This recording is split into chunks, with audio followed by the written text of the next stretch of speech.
যত পাপী হয়ে যাক আবার উঠে দাঁড়ান। রাত্রে পর্ন দেখেছেন, তওবা করেন, উঠে দাঁড়ান। আপনার গার্লফ্রেন্ডের সাথে জেনা করেছেন, তওবা করে ফিরে আসেন। মাদক সেবন করেছেন, ইনস্ট্যান্ট তওবা করে ফিরে আসেন। কারো ক্ষতি করেছেন, তওবা করে ফিরে আসেন। মানে আপনি নামাজটা ছাড়েন না। মানুষ আল্লাহর পথে চলতে গেলে সবসময় একই গতিতে চলতে পারে না। আল ঈমান ইয়াজিদু ফিত তাআ ওয়া ইয়ানকুসু ফিল মাসিয়া। বলা হয় ঈমান হচ্ছে আনুগত্য বৃদ্ধি পায় আর আল্লাহর অবাধ্যতায় কমে যায়। আল্লাহর পথে চলতে গেলে হোঁচট খায় মানুষ। অনেক সময় দেখা যায় যে খুব ভালো আমল করছি, মনে হচ্ছে আমি খুব ভালো লেভেলে আছি, ঠিক ওই সময় দেখবেন একটা ভুল হয়ে গেছে। এটা হয় না? বা স্লিপ করে না মাঝে মাঝে? ওই সময় আবার উঠে দাঁড়াবেন, আবার তওবা করে ফিরে আসেন, ওযু করে ফিরে আসেন, আবার জায়নামাজে মুসল্লায় দাঁড়ান, সালাত পড়েন। সালাত ছাড়েন না ইনশাআল্লাহ। কারণ নবী সাল্লাল্লাহু আলাইহি ওয়াসাল্লাম বলেছেন, লা তাতরুকান্না সালাহ ইয়া মুআজ, হে মুআজ রাদিয়াল্লাহু আনহু, কখনোই সালাত ছেড়ে দিও না।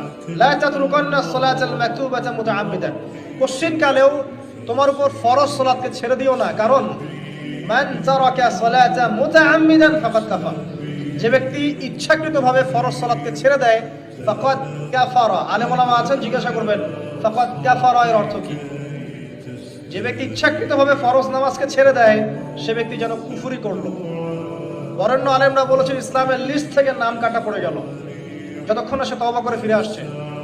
ইমাম আবু হানিফা রাহিমাহুল্লাহ, আমাদের হানাফি মাযহাবের ইমাম, তিনি বলেছেন কেউ যদি নামাজ ছেড়ে দেয় তাকে 3 দিন জেলখানায় বন্দী করে রাখতে হবে।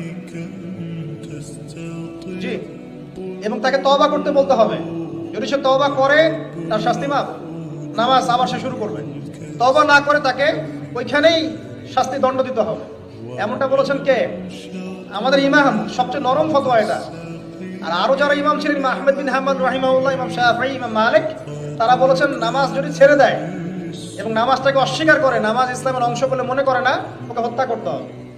হত্যা আবার যে কেউ করতে পারবে না, ওটা ইসলামিক গভর্নমেন্ট করবে। এটাকে ভুল বোঝার কোনো সুযোগ নেই, এটা লস। এটা ইমামদের মত, ইমামদের মতামত ছিল। মানে নামাজের গুরুত্ব বোঝাতে গিয়ে তারা এত কঠিন শব্দ ব্যবহার করেছে। নামাজের গুরুত্ব বোঝাতে গিয়ে এত কঠিন শব্দ ব্যবহার করেছে। যুবকদেরকে অনুরোধ করুন, ভাই যাই হয়ে যাক জীবনে, হতাশা ভুলে যান। চাকরি পাচ্ছেন না, আপনার পড়াশোনার চাপ, পারিবারিক চাপ, আপনার ফ্রেন্ড সার্কেলের পাল্লায় পড়ে আপনি খারাপ হয়ে যাচ্ছেন, হতাশ হবেন না। দুটো কাজ করেন, নামাজ পড়েন 5 ওয়াক্ত, ইনশাআল্লাহ তাআলা আল্লাহ পাক আপনার অন্তরে প্রশান্তিতে ঢেলে দেবে ইনশাআল্লাহ।